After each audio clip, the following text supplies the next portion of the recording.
বাংলাদেশ চীন সম্পর্ক নতুন উচ্চতায়, প্রধানমন্ত্রী তারেক রহমান সফরে ৮ সমঝোতা ৩ চুক্তি সই। কক্সবাজার যাওয়ার পথে অদ্ভুত ভুল, কুমিল্লায় হোটেলে শিশুকে রেখেই রওনা দিল পাকিস্তানি পর্যটকরা। ঢাকা সহ ১২ জেলায় ৬০ কিলোমিটার বেগে ঝড়ের আভাস, নদীবন্দরে ১ নম্বর সতর্ক সংকেত জারি। এক লাফে ৫,০০০ টাকা বাড়ল স্বর্ণের দাম, আজ থেকে বাজারে কার্যকর নতুন মূল্য। মধ্যপ্রাচ্য আমেরিকার অহংকার ধুলোয় মিশিয়ে দিল ইরান, মার্কিন ঘাঁটিতে আইআরজিসির ভয়াবহ পাল্টা আঘাত। ট্রাম্প পেজেশকিয়ান চুক্তি ভেস্তে যাওয়ার মুখে, ইরানি ড্রোন ঘাঁটিতে মার্কিন বিমান হামলা। জর্ডানের বিপক্ষে মাঠে নেমেই জাদুকরী ফ্রি কিক, বিশ্বকাপের টানা ৭ ম্যাচে গোল করে মেসির নতুন ইতিহাস। এবং আর্জেন্টিনার সামনে এবার আফ্রিকান রূপকথা, মায়ামিতে মেসিদের রুখে দেওয়ার হুঙ্কার কেপ ভার্দের। প্রধানমন্ত্রী তারেক রহমানের সম্প্রতি চীন সফরের মাধ্যমে বাংলাদেশ চীন সম্পর্কে নতুন উচ্চতায় পৌঁছেছে বলে দাবি করেছে পররাষ্ট্রমন্ত্রী ডক্টর খলিলুর রহমান। তিনি বলেন, সরকারের চীনের প্রেসিডেন্ট শি জিনপিং অন্য একটি দেশের সরকার প্রধানের অপেক্ষায় রেখে প্রধানমন্ত্রী তারেক রহমানের সঙ্গে সাক্ষাৎ করেছেন। শনিবার বিকেলে প্রধানমন্ত্রীর সদ্য সমাপ্ত মালয়েশিয়া ও চীন সফর নিয়ে পররাষ্ট্র মন্ত্রণালয়ের আয়োজিত এ ব্রিফিংয়ে এসব কথা বলেন পররাষ্ট্রমন্ত্রী। তিনি জানান, চীন সফরে বাংলাদেশ ও চীনের মধ্যে ৮টি সমঝোতা স্মারক এবং ৩টি চুক্তি সই হয়েছে। প্রধানমন্ত্রী তারেক রহমানের সাম্প্রতিক চীন সফরের মাধ্যমে বাংলাদেশ চীন সম্পর্ক নতুন উচ্চতায় পৌঁছেছে বলে দাবি করেছেন পররাষ্ট্রমন্ত্রী ডক্টর খলিলুর রহমান। তিনি বলেন, সফরকালে চীনের প্রেসিডেন্ট শি জিনপিং অন্য একটি দেশের সরকার প্রধানকে অপেক্ষায় রেখে প্রধানমন্ত্রী তারেক রহমানের সঙ্গে সাক্ষাৎ করেছেন। শনিবার বিকেলে প্রধানমন্ত্রীর সদ্য সমাপ্ত মালয়েশিয়া ও চীন সফর নিয়ে পররাষ্ট্র মন্ত্রণালয়ে আয়োজিত এক ব্রিফিংয়ে এসব কথা বলেন পররাষ্ট্রমন্ত্রী। তিনি জানান, চীন সফরে বাংলাদেশ ও চীনের মধ্যে ৮টি সমঝোতা স্মারক বা MOU এবং ৩টি চুক্তি সই হয়েছে। এর মধ্যে মোংলা বন্দর এবং চট্টগ্রামের আনোয়ারায় চীনা বিনিয়োগের জন্য বিশেষ অর্থনৈতিক অঞ্চল প্রতিষ্ঠার চুক্তিও রয়েছে। এছাড়া তিস্তা প্রকল্পে চীনের সহযোগিতায় সম্ভাব্যতা যাচাইয়ের বিষয়ে দুই দেশ নীতিগতভাবে একমত হয়েছে। ডক্টর খলিলুর রহমান আরও বলেন, চীন কুনমিং থেকে বাংলাদেশ হয়ে মিয়ানমার পর্যন্ত একটি অর্থনৈতিক করিডোর গঠনের প্রস্তাব দিয়েছে। তবে এ বিষয়ে বাংলাদেশ এখনো কোনো চূড়ান্ত সিদ্ধান্ত নেয়নি। ব্রিফিংয়ে তিনি আরো বলেন, প্রধানমন্ত্রীর মালয়েশিয়া সফরেও বাংলাদেশ ফার্স্ট নীতির ইতিবাচক প্রতিফলন দেখা গেছে। মালয়েশিয়া সরকারের প্রকাশিত ভিডিওতে দেশটির প্রধানমন্ত্রী ও তারেক রহমানের ঘনিষ্ঠ ও আন্তরিক সম্পর্কের বিষয়টি স্পষ্ট হয়েছে বলেও মন্তব্য করেন তিনি। পররাষ্ট্রমন্ত্রী জানান, মালয়েশিয়া সফরে সন্ত্রাসবাদ প্রতিরোধ ও বিনিয়োগ সহযোগিতা বিষয়ে 2টি নোট অব ভার্বাল সই হয়েছে। পাশাপাশি 2027 সালের মধ্যে বাংলাদেশ ও মালয়েশিয়ার মধ্যে একটি মুক্ত বাণিজ্য চুক্তি বা FTA সম্পন্ন করার লক্ষ্যে কাজ করতে সম্মত হয়েছে দুই দেশ। তিনি জানান, রোহিঙ্গা প্রত্যাবাসনের নীতিগত প্রশ্নে বাংলাদেশ ও মালয়েশিয়া একসঙ্গে কাজ করবে। পাকিস্তানের করাচি থেকে 11 সদস্যের একটি পরিবার গত বৃহস্পতিবার বাংলাদেশে ঘুরতে আসেন। ঢাকায় একদিন অবস্থানের পর শনিবার ভোরে 2টি গাড়িতে করে তারা কক্সবাজার সমুদ্র সৈকতের উদ্দেশ্যে রওনা দেন। সকাল 8:30টার দিকে ঢাকা চট্টগ্রাম মহাসড়কের কুমিল্লা সদর দক্ষিণ উপজেলার মোস্তফাপুর এলাকায় জাইতুন রেস্তোরাঁয় যাত্রা বিরতি দিয়ে তারা নাস্তা করেন। বিরতি শেষে আবার যাত্রা শুরু করলেও ভুলে হোটেলে ফেলে যান 2 বছর বয়সী একটি শিশুকে। এ নিয়ে বিস্তারিত ডেস্ক রিপোর্টে। বাংলাদেশে বেড়াতে আসা পাকিস্তানি এক পরিবার ভুলবশত কুমিল্লার একটি রেস্টুরেন্টে তাদের শিশুকন্যা নাফিজাকে রেখে চলে যান। পরে রেস্টুরেন্ট কর্তৃপক্ষ ও প্রশাসনের তৎপরতায় 1.5 থেকে 2 বছর বয়সী শিশু নাফিজাকে পরিবারের কাছে নিরাপদে ফিরিয়ে দেওয়া হয়। শনিবার দুপুর 2:45টার দিকে কুমিল্লার সদর দক্ষিণ উপজেলার মুস্তাফাপুর এলাকার জাইতুন রেস্টুরেন্টে উপজেলা নির্বাহী কর্মকর্তা সুজন চন্দ্র রায় শিশুটিকে পরিবারের সদস্যদের কাছে হস্তান্তর করেন। এ সময় উপজেলা সমাজসেবা অফিসের কর্মকর্তারাও উপস্থিত ছিলেন। পাকিস্তান থেকে বাংলাদেশে বেড়াতে আসা পরিবারটি শনিবার সকালে 2টি গাড়িতে কক্সবাজারের উদ্দেশ্যে রওনা দেয়। পথে জাইতুন রেস্টুরেন্টের নাস্তা শেষে যাত্রা শুরু করলে ভুল বুঝাবুঝিতে শিশুটির বাবা মা মনে করেন নাফিসা দাদা দাদুর গাড়িতে রয়েছে, আর দাদা দাদুর ধারণা ছিল সে বাবা মায়ের গাড়িতে উঠেছে। এ কারণে শিশুটি রেস্টুরেন্টে থেকে যায়। পরে চট্টগ্রামের কর্ণফুলী টানেল এলাকায় পৌঁছে শিশুটিকে না পেয়ে পরিবারটি বিষয়টি বুঝতে পারে এবং দ্রুত কুমিল্লায় ফিরে আসে। এদিকে রেস্টুরেন্ট কর্তৃপক্ষ শিশুটিকে একা দেখতে পেয়ে পুলিশকে খবর দেয়। পরে উপজেলা সমাজসেবা অফিস পরিবারের সঙ্গে যোগাযোগ করে পরিচয় নিশ্চিত করলে প্রশাসনের মাধ্যমে শিশুটিকে পরিবারের কাছে হস্তান্তর করা হয়। রাজধানী ঢাকা সহ দেশের 12 জেলার জন্য ঝড়ো হাওয়া ও বজ্রবৃষ্টির সতর্ক বার্তা দিয়েছে আবহাওয়া দপ্তর। নদীবন্দরগুলোতে দেখাতে বলা হয়েছে 1 নম্বর সতর্ক সংকেত। রোববার দুপুর 1টা থেকে দেশের অভ্যন্তরীণ নদীবন্দরগুলোর জন্য প্রকাশিত বিশেষ সতর্কবার্তায় বলা হয়েছে রংপুর, দিনাজপুর, বগুড়া, ময়মনসিংহ, ঢাকা, বরিশাল, পটুয়াখালী, কুমিল্লা ও সিলেট অঞ্চলের উপর দিয়ে দক্ষিণ অথবা পূর্ব দিক থেকে ঘন্টায় 45 থেকে 60 কিলোমিটার বেগে অস্থায়ী দমকা কিংবা ঝড়ো হাওয়া বয়ে যেতে পারে। রাজধানী ঢাকা সহ দেশের 12 জেলার জন্য ঝোড়ো হাওয়া ও বজ্রবৃষ্টির সতর্ক বার্তা দিয়েছে আবহাওয়া অধিদপ্তর। নদী বন্দরগুলোকে দেখাতে বলা হয়েছে 1 নম্বর সতর্ক সংকেত। রোববার দুপুর 1টা পর্যন্ত দেশের অভ্যন্তরীণ নদী বন্দরগুলোর জন্য প্রকাশিত বিশেষ সতর্কবার্তায় বলা হয়েছে রংপুর, দিনাজপুর, বগুড়া, ময়মনসিংহ, ঢাকা, বরিশাল, পটুয়াখালী, কুমিল্লা, নোয়াখালী, চট্টগ্রাম, কক্সবাজার ও সিলেট অঞ্চলের ওপর দিয়ে দক্ষিণ অথবা দক্ষিণ পূর্ব দিক থেকে ঘন্টায় 45 থেকে 60 কিলোমিটার বেগে অস্থায়ী দমকা কিংবা ঝোড়ো হাওয়া বয়ে যেতে পারে। একই সঙ্গে এসব এলাকায় বৃষ্টি অথবা বজ্রসহ বৃষ্টির সম্ভাবনার কথাও জানিয়েছে আবহাওয়া অফিস। বিশেষ করে খোলা নদীপথ, উপকূলীয় অঞ্চল এবং নিচু এলাকায় বসবাসকারীদের প্রয়োজনীয় সতর্কতা অবলম্বনের পরামর্শ দেওয়া হয়েছে। আবহাওয়াবিদদের মতে বর্ষা মৌসুমে উষ্ণ ও আর্দ্র বায়ুর প্রবাহ সক্রিয় থাকায় দেশের বিভিন্ন অঞ্চলে স্বল্প সময়ের মধ্যে স্থানীয়ভাবে বজ্রঝড় তৈরি হওয়া স্বাভাবিক ঘটনা। তবে ঝড়ের গতিবেগ 60 কিলোমিটার পর্যন্ত পৌঁছাতে পারে বলে নৌযান ও নদী পথে চলাচলকারীদের জন্য বাড়তি সতর্কতা জরুরি হয়ে উঠেছে। এ পরিস্থিতিতে ভোর 4টা থেকে দুপুর 1টা পর্যন্ত সংশ্লিষ্ট এলাকার নদী বন্দরগুলোকে 1 নম্বর সতর্ক সংকেত দেখাতে বলা হয়েছে। প্রয়োজন ছাড়া ছোট নৌযান নদীতে না নামানো এবং বজ্রপাতের সময় খোলা আকাশে অবস্থান না করার পরামর্শ দিয়েছেন সংশ্লিষ্টরা। বর্ষাকালে এমন আবহাওয়া পরিস্থিতি দ্রুত পরিবর্তিত হতে পারে, তাই সর্বশেষ আবহাওয়া বুলেটিন অনুসরণ করা এবং স্থানীয় প্রশাসনের নির্দেশনা মেনে চলাই নিরাপদ থাকার সবচেয়ে কার্যকর উপায়। দেশের বাজারে সর্বশেষ সময়ে সোনা ও রূপার দাম 5,482 টাকা ও 175 টাকা বাড়ানো হয়েছে। রবিবার সোনা ও রূপা বিক্রি হচ্ছে সর্বশেষ নির্ধারিত দামে। গতকাল শনিবার সকালে সোনা ও রূপার দাম বাড়িয়ে নতুন দাম নির্ধারণ করেছে বাংলাদেশ জুয়েলার্স অ্যাসোসিয়েশন বাজুজ। সিদ্ধান্ত অনুযায়ী দেশের বাজারে ভ্যাট ও প্রতি ভরি 22 ক্যারেট সোনার দাম 2,28,556 টাকা। এছাড়া 21 ক্যারেটের প্রতি ভরি 2,18,292 টাকা নির্ধারণ করা হয়েছে।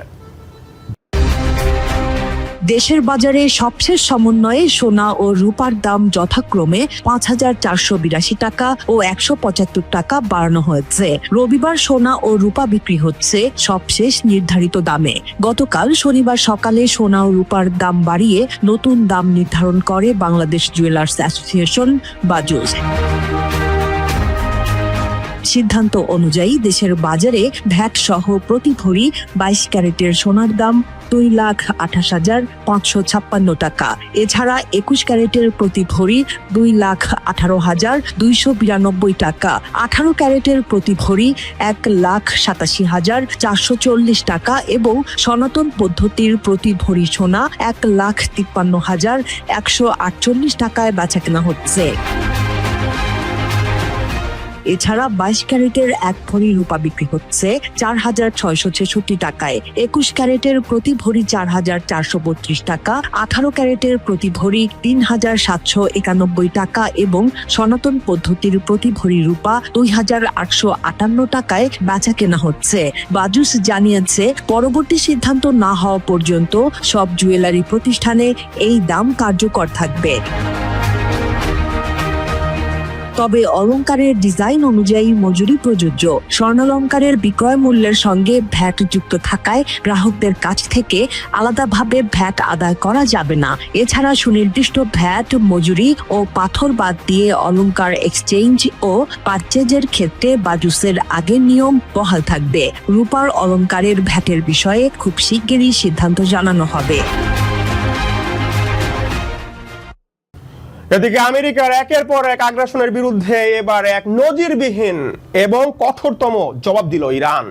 মধ্যপ্রাচ্যে আধিপত্য অহংকারে ধুলোয় মিশিয়ে দিতে কুয়েত এবং বাহরাইনে থাকা যুক্তরাষ্ট্রের অত্যন্ত গুরুত্বপূর্ণ 8টি সামরিক স্থাপনা গুঁড়িয়ে দিয়েছে ইরানের ইসলামী বিপ্লবী গার্ড বাহিনী IRGC।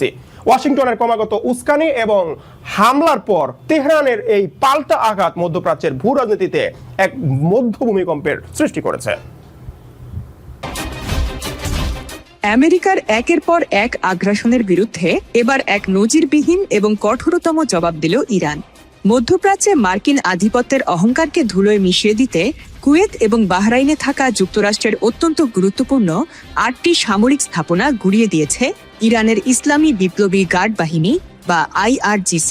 ওয়াশিংটনের ক্রমাগত উস্কানি আর হামলার পর তেহরানের এই পাল্টা আঘাত মধ্যপ্রাচ্যের ভূ রাজনীতিতে এক মহা ভূমিকম্পের সৃষ্টি করেছে।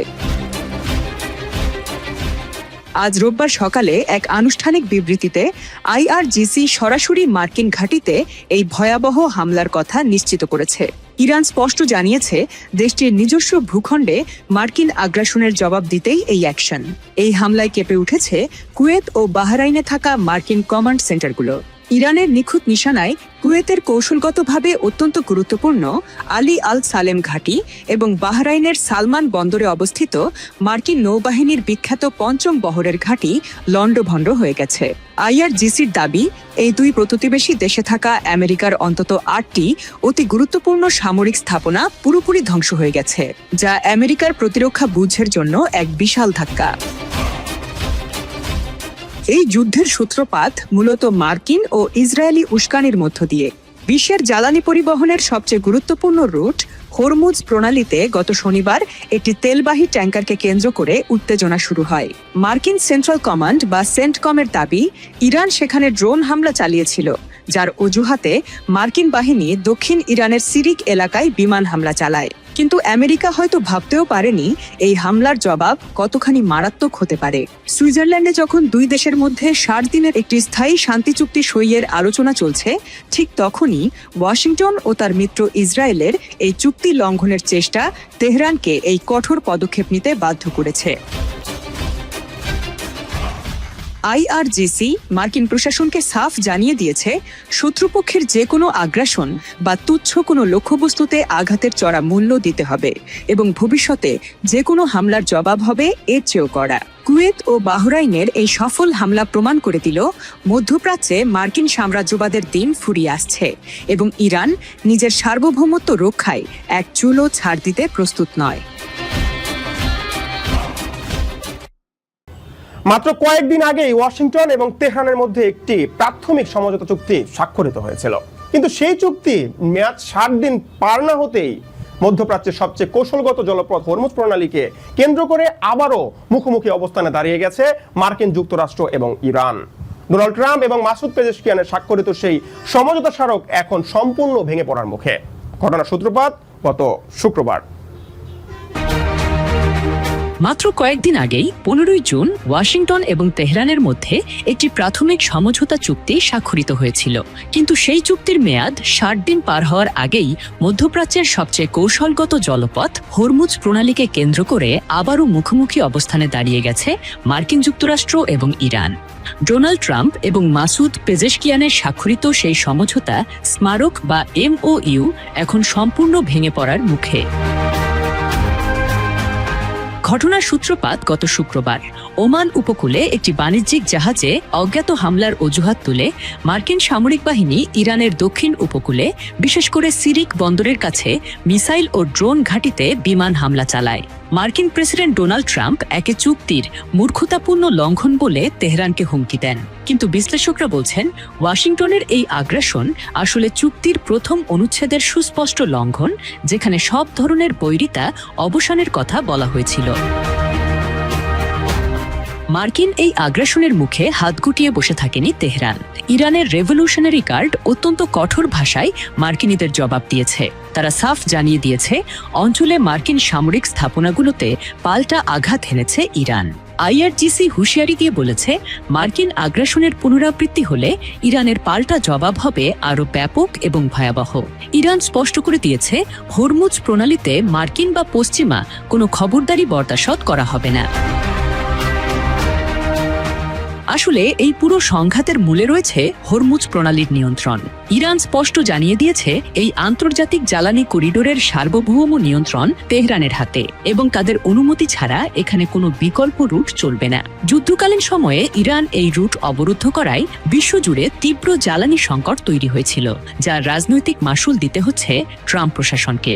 তাই ট্রাম্প চুক্তির দোহাই দিয়ে ফায়দা লুটতে চাইলেও ইরান তার সবচেয়ে বড় ভূ রাজনৈতিক টেবিল কার্ড বা আলোচনার হাতিয়ার হাতছাড়া করতে নারাজ। বিশ্লেষকদের মতে, মার্কিনীদের এই একতরফা নীতি এবং ইসরায়েলকে লেবানন দখল করে রাখার পরোক্ষ সবুজ সংকেত এই চুক্তিকে খাদের কিনারায় এনে দাঁড় করিয়েছে। সহিংসতা দিয়ে ইরানকে দমানোর মার্কিন চেষ্টা অতীতেও সফল হয়নি, এবারও হওয়ার সম্ভাবনা কম। 60 দিনের এই সাময়িক সমঝোতা কি শেষ পর্যন্ত টিকবে, নাকি মধ্যপ্রাচ্য দেখবে নতুন কোনো মহাযুদ্ধ? লিওনেল মেসি মাঠে নামলেই যেন রেকর্ড। ব্যাপারটা এমন যে রেকর্ড LM10 এর অপেক্ষায়। যেমনটি হলো গ্রুপ পর্ব শেষ ম্যাচে জর্ডানের বিপক্ষে 3-1 ব্যবধানে জয়ে আবারও অনন্য ইতিহাস গড়লেন ফুটবল মহাতারকা লিওনেল মেসি। বদলি হিসেবে নেমে ফ্রি কিক থেকে অসাধারণ এক গোল করে তিনি বিশ্বকাপের টানা 60 ম্যাচে গোল করার রেকর্ড করেন। বিস্তারিত ডেস্ক রিপোর্টে। মাত্র কয়েকদিন আগেই 15 জুন ওয়াশিংটন এবং তেহরানের মধ্যে একটি প্রাথমিক সমঝোতা চুক্তি স্বাক্ষরিত হয়েছিল, কিন্তু সেই চুক্তির মেয়াদ 60 দিন পার হওয়ার আগেই মধ্যপ্রাচ্যের সবচেয়ে কৌশলগত জলপথ হরমুজ প্রণালীকে কেন্দ্র করে আবারও মুখোমুখি অবস্থানে দাঁড়িয়ে গেছে মার্কিন যুক্তরাষ্ট্র এবং ইরান। ডোনাল্ড ট্রাম্প এবং মাসুদ পেজেশকিয়ানের স্বাক্ষরিত সেই সমঝোতা স্মারক বা MOU এখন সম্পূর্ণ ভেঙে পড়ার মুখে। ঘটনার সূত্রপাত গত শুক্রবার। ওমান উপকূলে একটি বাণিজ্যিক জাহাজে অজ্ঞাত হামলার অজুহাত তুলে মার্কিন সামরিক বাহিনী ইরানের দক্ষিণ উপকূলে, বিশেষ করে সিরিক বন্দরের কাছে মিসাইল ও ড্রোন ঘাঁটিতে বিমান হামলা চালায়। মার্কিন প্রেসিডেন্ট ডোনাল্ড ট্রাম্প একে চুক্তির মূর্খতাপূর্ণ লঙ্ঘন বলে তেহরানকে হুমকি দেন, কিন্তু বিশ্লেষকরা বলছেন ওয়াশিংটনের এই আগ্রাসন আসলে চুক্তির প্রথম অনুচ্ছেদের সুস্পষ্ট লঙ্ঘন, যেখানে সব ধরনের বৈরিতা অবসানের কথা বলা হয়েছিল। মার্কিন এই আগ্রাসনের মুখে হাত গুটিয়ে বসে থাকেনি তেহরান। ইরানের রেভলিউশন 2026 বিশ্বকাপের সবচেয়ে বড় চমকের নাম কেপ ভার্দে। প্রথমবারের মতো বিশ্বকাপের খেলতে এসেই ইতিহাস গড়ে জায়গা করে নিয়েছে নকআউট পর্বে। এবার সামনে আরো কঠিন পরীক্ষা বিশ্ব চ্যাম্পিয়ন আর্জেন্টিনার। কিন্তু প্রতিপক্ষের নাম শুনেই ভয় নয়, বরং আত্মবিশ্বাসী ঝরছে কেপ ভার্দের কোচ ববিস্তের কণ্ঠে। 2026 বিশ্বকাপের সবচেয়ে বড় চমকের নাম কেপ ভার্দে। প্রথমবারের মতো বিশ্বকাপ খেলতে এসেই ইতিহাস গড়ে জায়গা করে নিয়েছে নকআউট পর্বে। এবার সামনে আরো কঠিন পরীক্ষা বিশ্ব চ্যাম্পিয়ন আর্জেন্টিনা। কিন্তু প্রতিপক্ষের নাম শুনেই ভয় নয়, বরং আত্মবিশ্বাসী ঝরছে কেপ ভার্দের কোচ ববিস্তের কণ্ঠে। হিউস্টনে সৌদি আরবের বিপক্ষে গোলশূন্য ড্র করে এইচ গ্রুপের রানার্স আপ হিসেবে শেষ 32 নিশ্চিত করেছে আফ্রিকার ছোট দ্বীপরাষ্ট্রটি। আগামী 4 জুলাই বাংলাদেশ সময় ভোর 4টায় মায়ামিতে লিওনেল মেসির আর্জেন্টিনার মুখোমুখি হবে তারা। নকআউট নিশ্চিত হওয়ার পর দেশের পতাকা গায়ে জড়িয়ে সংবাদ সম্মেলনে আসেন ববিস্তা। সেখানে দৃঢ় কণ্ঠে বলেন, আমাদের কাছে অসম্ভব বলে কিছুই নেই। আমরা যা অর্জন করেছি তা নিয়ে পুরো কেপ ভার্দের গর্ব করা উচিত। 6 লাখেরও কম জনসংখ্যার এই দেশটি বিশ্বকাপ ইতিহাসের সবচেয়ে ছোট দেশগুলোর একটি, অথচ অভিষেক বিশ্বকাপে 3 ম্যাচে অপরাজিত থেকেছে তারা। এমনকি প্রথম ম্যাচে ইউরোপিয়ান চ্যাম্পিয়ন স্পেনকে গোলশূন্য ড্রয়ে আটকে দিয়ে বিশ্বকে চমকে দেয় কেপ ভার্দে। এবার সামনে আর্জেন্টিনা, তবে এই ম্যাচকে শুধু ফুটবল ম্যাচ হিসাবে দেখছেন না ববিস্তা। তার ভাষায়, আর্জেন্টিনা ও মেসির বিপক্ষে খেলতে পারাটাই আমাদের জন্য বিশাল গর্বের। ফলে যাই হোক, এই ম্যাচ আমাদের দেশকে বিশ্বের সামনে তুলে ধরার সুযোগ। শুধু নিজের দেশই নয়, কেপ ভার্দে এখন আফ্রিকা ও বিশ্বের ছোট ছোট দেশগুলোর প্রতিনিধিত্ব করছে বলে মনে করছেন তিনি। বুবিস্তার বিশ্বাস, স্বপ্ন যদি বড় হয় তাহলে ছোট দেশের পরিচয় কোনো বাধা নয়। দলের সাফল্যের রহস্য জানিয়ে দিয়েছেন এই কোচ। তার মতে, লক্ষ্য স্থির রেখে নিষ্ঠা, পরিশ্রম ও বিশ্বাস ধরে রাখলে অসম্ভব একদিন সম্ভব হয়ে ওঠে। অন্যদিকে কেপ ভার্দের মিডফিল্ডার লারোস দুয়ার্তে আর্জেন্টিনার সাথে খেলার আগেই খুশিতে উদযাপন করতে চেয়েছেন। তিনি বলেন, আমি আর্জেন্টিনাকে শুধু টেলিভিশনে দেখেছি। প্রথমে আমরা উদযাপন করব এবং তারপর আর্জেন্টিনার ওপর মনোযোগ দেব। আমরা আগে থেকে জানতাম যে তাদের বিপক্ষে খেলার একটা সম্ভাবনা ছিল। স্বাভাবিকভাবেই আমরা এমন একটি দলের বিপক্ষে খেলতে পছন্দ করব যারা ততটা ভালো নয়। কিন্তু আমরা স্পেনের বিপক্ষে কোনো গোল হজম করিনি এবং ড্র করেছি। এখন দেখার পালা বিশ্ব চ্যাম্পিয়ন আর্জেন্টিনার বিপক্ষে আরেকটি রূপকথা লিখতে পারেন কিনা ফুটবলের নতুন এই বিষয় কেপ ভার্দে। এদিকে কুষ্টিয়ার দৌলতপুরে মাদক বিক্রির সময় এক যুবককে হাতে নাতে আটক করে পুলিশে সোপর্দ করেছে এলাকাবাসী। গতকাল শনিবার রাতে উপজেলার জগন্নাথপুর গ্রাম থেকে রূপচাঁদ আলী নামের এই যুবককে আটক করা হয়। এ সময় তার কাছ থেকে 3 পিস ইয়াবা ও 9 পিস নেশাজাতীয় ট্যাবলেট উদ্ধার করা হয়। স্থানীয়দের অভিযোগ, সম্প্রতি এলাকায় মাদক কেনাবেচায় আশঙ্কাজনক হারে বেড়েছে। দৌলতপুর থানার ওসি আরিফুর রহমান জানিয়েছে, এই ঘটনায় আটককৃত যুবকের বিরুদ্ধে মাদক দ্রব্য নিয়ন্ত্রণ আইনে একটি মামলা দায়ের করা হয়েছে। তো পাবলিক আমাকে ধরিয়ে ইয়াবা বড়ি খাওয়ার জন্য নিয়েছিলাম। নিয়মিত খাইনি আমি, 3 দিন এপেন তো খাইছি, এখানে 3 দিন এপেন তো খাইছি আমি। আসলাম, ওর নাম আমি হচ্ছে জানি, ফর্সাকা ছেলেটা কি জন্য বললো রাশিদুল্লাহ কি রাশিদুল খাই, যখন ধরা খাইছি আপনি বলছেন, আমি ধরা যখন খাইছি খাই আমি এপেন তো 3 দিন আইছি আমি। দেখেন আমি খাওয়ার জন্য নিতে আসছিলাম, নিছিও। হ্যাঁ, পাবলিক আমি ধরি যে বাস। ভাই আমি মাথার উপরে বসে আছি, আর ও হাঁটে গেল আর ও জাঠির মাল নিছে। দেখছি দুজন একসাথে যা আমার গাউনের কাছ দিয়ে যায় ঝাড়ের কোনো একটা মাল নিল, নিয়ে চলে আসতে আর আমি ধরলাম। ধরে জিজ্ঞাসা করছি, ভাই তুই কোথায় গেছিলি? তো বলছে, ভাই আমি একটু মাল খাই, আমি মাল নিতে আসি। আমি তাহলে মাল দেখা, প্যান্টের বহর কাটি প্যান্টের বহরের মধ্যে ঢোকা আছে। ওর থেকে আমি বাইর করে ছেলে বেলে যা সব ছবি তুলতে লেগেছে। এই প্রশাসনিক নিরাপত্তার কারণে এই যে মাদক দ্রব্য এটা এলাকায় বৃদ্ধি পেয়েছে, এবং এর কারণেই আমরা রাজনীতিবিদরা প্রশ্নবিদ্ধ হচ্ছি যে এখন কেন এত। আমি রিফাতপুর ইউনিয়নের সংগ্রামপুর গ্রাম থেকে বলছি। আজকে একটি মাদক খোরকে আমরা হাতে নাতে ধরছি, ধরাইতে পুলিশের হাতে হস্তক্ষেপ করছি, এবং হস্তক্ষেপ করার পরে যারা মাদক ব্যবসায়ী, যারা মাদক ডিলারকারী, পুলিশ কোনো কাজে, কিন্তু আমার তো যদি কোনো কিছু হয়ে যায় আমি পুলিশের দৃষ্টি আকর্ষণ করছি যে এই বিষয়টা যদি দেখে বিপদ, মাদক ধরাই দিয়ে আমি বিপদে আছি এখন। একটি গাছ একটি প্রাণ, এই স্লোগানকে সামনে রেখে কুড়িগ্রামের রাজারহাটের বাছরা আজিজিয়া আলিম মাদ্রাসায় বৃক্ষরোপণ কর্মসূচি পালিত হয়েছে। পরিবেশ রক্ষা ও সবুজায়নের লক্ষ্যে আয়োজিত এই অনুষ্ঠানে মাদ্রাসার আঙিনায় বিভিন্ন প্রজাতির ফলজ ও বনজ ও ঔষধি গাছ রোপণ করা হয়। অনুষ্ঠানে মাদ্রাসার ভারপ্রাপ্ত অধ্যক্ষ মাওলানা মোহাম্মদ রুস্তম আলী ও ম্যানেজিং কমিটির সভাপতি মোহাম্মদ সাইফুর রহমান মণ্ডল সহ শিক্ষক, শিক্ষার্থী এবং স্থানীয় গণ্যমান্য ব্যক্তিরা উপস্থিত ছিলেন। বক্তারা জলবায়ু পরিবর্তনের ঝুঁকি মোকাবিলায় সবাইকে নিয়মিত গাছ লাগানোর আহ্বান জানান। কর্মচারী কমিটি মহোদয় ছাত্রছাত্রীদের উদ্যোগে জলবায়ু পরিবর্তনের লক্ষ্যে বৃক্ষরোপণ করা হচ্ছে। আমি মোহাম্মদ শাহিদুল ইসলাম মণ্ডল, দাতা সদস্য বাছরা আজিজিয়া আলিম মাদ্রাসা। বাংলাদেশের আবহাওয়ার পরিবর্তনের লক্ষ্যে জলবায়ু পরিবর্তনের উপলক্ষে বাছরা আজিজিয়া আলিম মাদ্রাসায় শিক্ষক, কর্মচারী এবং গভর্নিং বডির সদস্যগণের উদ্যোগে বৃক্ষরোপণ পালন হচ্ছে 2026। কর্মচারী এবং কমিটিদের উদ্যোগে আজকে বৃক্ষরোপণ কর্মসূচি। আমরা জানি যে সরকারের সিদ্ধান্ত অনুযায়ী ফলজ, বনজ এবং ঔষধি গাছ লাগানো হচ্ছে। এদিকে সাতক্ষীরা সীমান্তে বিভিন্ন অভিযানে জব্দ করা 73 কোটি 75 লাখ টাকা মূল্যের বিপুল পরিমাণ মাদকদ্রব্য ধ্বংস করেছে বর্ডার গার্ড বাংলাদেশ। রোববার সকালে সাতক্ষীরা ব্যাটালিয়ন সদর দপ্তরে আনুষ্ঠানিকভাবে এই মাদকগুলো ধ্বংস করা হয়। অনুষ্ঠানে প্রধান অতিথি হিসেবে উপস্থিত ছিলেন বিজিবির দক্ষিণ পশ্চিম রিজিয়নের commander brigadier general Mahmudul Hasan. তিনি মাদকমুক্ত দেশ গঠনে সীমান্তে বিজিবির কঠোর অবস্থানের কথা পুনর্ব্যক্ত করেন। নিয়ন্ত্রণ দপ্তর বিজিবি অনুষ্ঠানের মাধ্যমে এরই একটি ডিসপ্লে হয়ে যাচ্ছে যে সরকারের বিভিন্ন দপ্তরগুলো মাদক ধ্বংসে বা মাদকের বিরুদ্ধে কতখানি তৎপর রয়েছে সে বিষয়টিকেই এখানে ফুটিয়ে তোলা হচ্ছে। এবং সাতক্ষীরা যেহেতু একটি সীমান্তবর্তী জেলা, এখানে আমরা সবাই জানি যে এখানে মাদক করা এই বাহিনীর জন্য একটি গুরুত্বপূর্ণ চ্যালেঞ্জ। দেশের অভ্যন্তরীণ চাহিদার বাইরেও বিভিন্ন সময় মাদক চোরাচালান চক্র আমাদের দেশকে ট্রানজিট হিসেবে ব্যবহারের অপচেষ্টা চালিয়ে আসছে।